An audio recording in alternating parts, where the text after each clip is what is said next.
Hello friends, welcome to our course of Basic Electrical Engineering.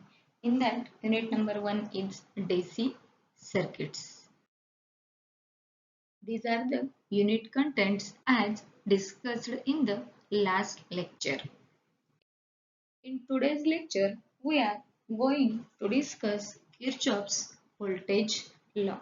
In last lecture, we have already discussed Ohm's law, Kirchhoff's current law, and in today's lecture, we are discussing about Kirchhoff's voltage law. First, see the statement of Kirchhoff's voltage law.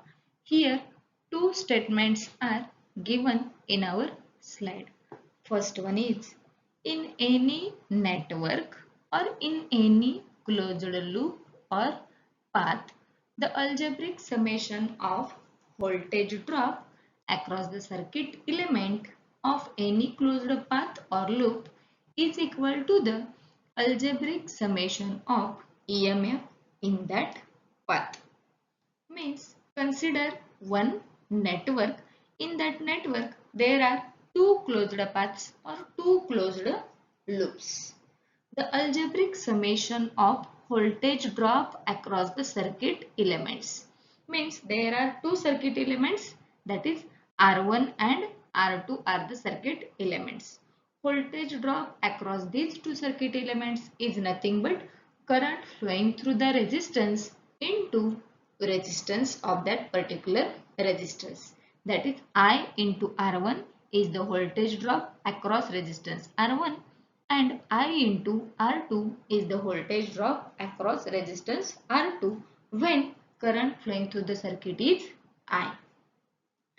It means summation of voltage drop across the circuit elements means I R1 plus I R2 is equal to the algebraic summation of EMF in that path or voltage source in that path. We can say that. Voltage source means V1, V2, V3, V4. Addition of all these voltage source is nothing but our summation of EMF in that path. We can write this in mathematical form, that is summation of V is equal to summation of IR. Summation of V means summation of EMF or addition of EMF in that closed path, and summation of IR means addition of voltage drop across that element, or we can say that product of current into resistance is nothing but our voltage drop. Are you getting the statement of voltage law?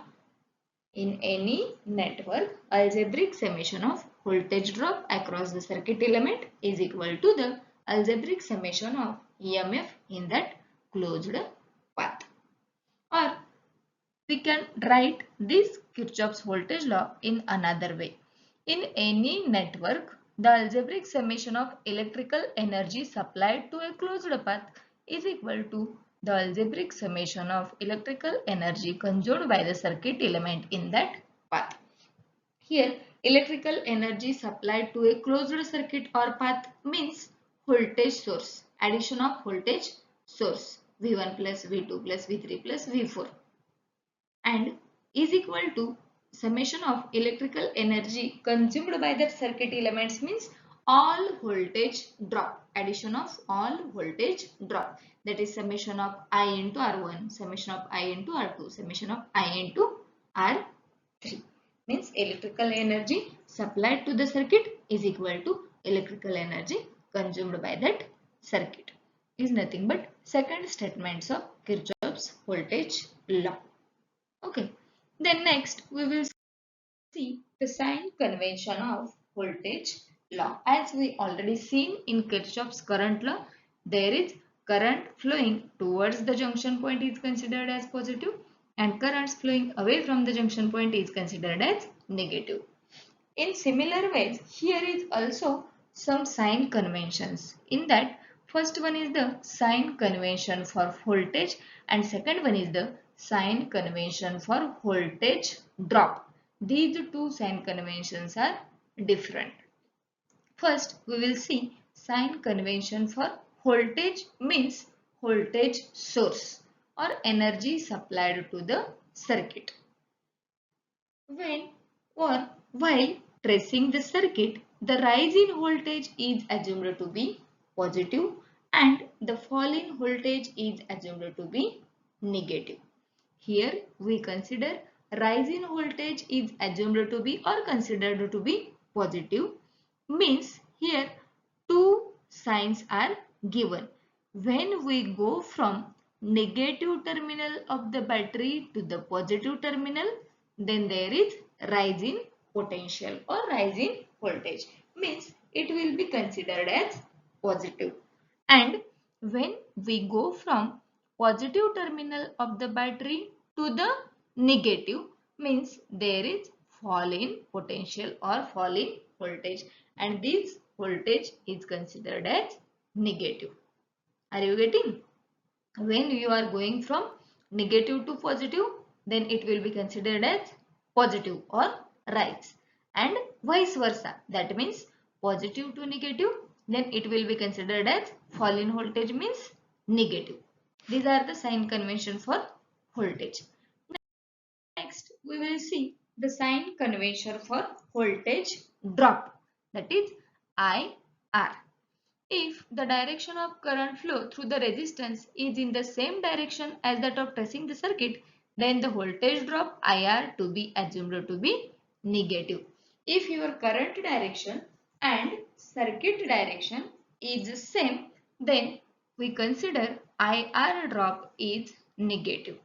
And if it will be reverse, then we consider IR to be negative. Okay, these are the sign convention for voltage drop. Here, consider one circuit diagram, that is one closed loop. In that loop, 5 resistances are connected in series. First one is R1, second one is R2, third one is R3, fourth one is R4, and fifth one is the R5. And 4 voltage sources are given: V1, V2, V3 and V4. Current direction is assumed to be clockwise. That is, current flowing through the circuit is I and it will be flow in clockwise direction. So, mark the sign convention. V1, here short line indicates minus and long line is plus, the sign of the battery. This sign, voltage sign, is totally independent of the current direction. When at the point of resistance, current enter into the resistance, it will be considered as plus, and current leaving the resistance, it will be considered as minus, and consider this total drop as a minus I into R1. Similarly, at R2, here current enters at this point is plus and leaving the point at minus, and it will be considered as a minus IR2. Next, R3, similarly, current entering plus, current leaving minus, and the whole drop is minus IR3, here minus IR4 and here minus IR5. So, apply KVL to the above circuit and we get the voltage equation or equation. Here, first start with V1. Here is the negative, here is the positive. We are going from negative to positive, means there is rise in potential. Then consider the sign of the V1 is plus, that is plus V1. Here resistance minus IR1 minus IR2. Here we are going at V2 plus to minus, that is fall in potential, means minus V2. Here minus IR3 minus IR4. Here we are going at V3 minus to plus, means rise in potential. That is, it will be considered as plus V3. And last, V4 negative to positive, means also there is rise in potential. We will get plus V4 is equal to 0. See the voltage equation. V1 minus IR1 minus IR2 minus V2 minus IR3 minus IR4 plus V3 minus IR5 plus V4 is equal to 0. we will get this voltage equation. We can rearrange this equation and term kept at one side as a voltage source and another side as a voltage drop. Means V1 minus V2 plus V3 plus V4 is equal to IR1 plus IR2 plus IR3 plus IR4 plus IR5.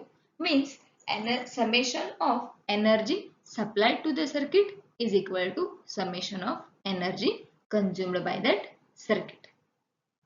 Okay, this is the equation from above circuit diagram when applying KVL to the above circuit. Are you getting? Next, we will see some applications of Kirchhoff's laws. First application is Kirchhoff's laws can be used to determine the unknown values like current, voltage, current as well as the direction of flowing values in the circuit. Means we can find the value of voltage, we can find the value of current as well as resistance by using Kirchhoff's laws as well as the direction of flowing values in the circuit. It means flowing values means we are considering current is flowing through the circuit. Means we can get the direction of current also. It will be clockwise direction or anti-clockwise direction. Okay. The second one is these laws can be applied at on any circuit but useful to find unknown values in complex circuit or network. Means one simple circuit, that is only one loop. Voltage is known, current is known, and we can find the value of resistance. At that point we can use simple Ohm's law. But more than 2 or 3 loops are there, then we can use Kirchhoff's current law, Kirchhoff's voltage law, that is complex network or circuits. Third one is current through each independent loop is carried by applying KVL. Means to find the current from each loop, means I1, I2. Then we can use Kirchhoff's voltage law. Next one is current through each branch is carried by applying KCL. Means we have to find the current flowing through R1 resistance, R2 resistance, R3 resistance, R4 resistance. Means each branch. At that point we can apply KCL at each junction point. Loop current find out करने के लिए Kirchhoff's voltage law, branch current find out करने के लिए Kirchhoff's current law. And last one is also used in nodal and mesh analysis to find the values of voltage and current. Nodal analysis means nothing but KCL at each junction point and mesh analysis means KVL at each loop. These are the some applications of Kirchhoff's laws. In next lecture, we are going to see the simplifications of circuits using series and parallel combination. How to solve the circuit by using series and parallel combinations. If you find this information is useful, please do share with your friends and stay connected with us. Thank you. Have a great day ahead.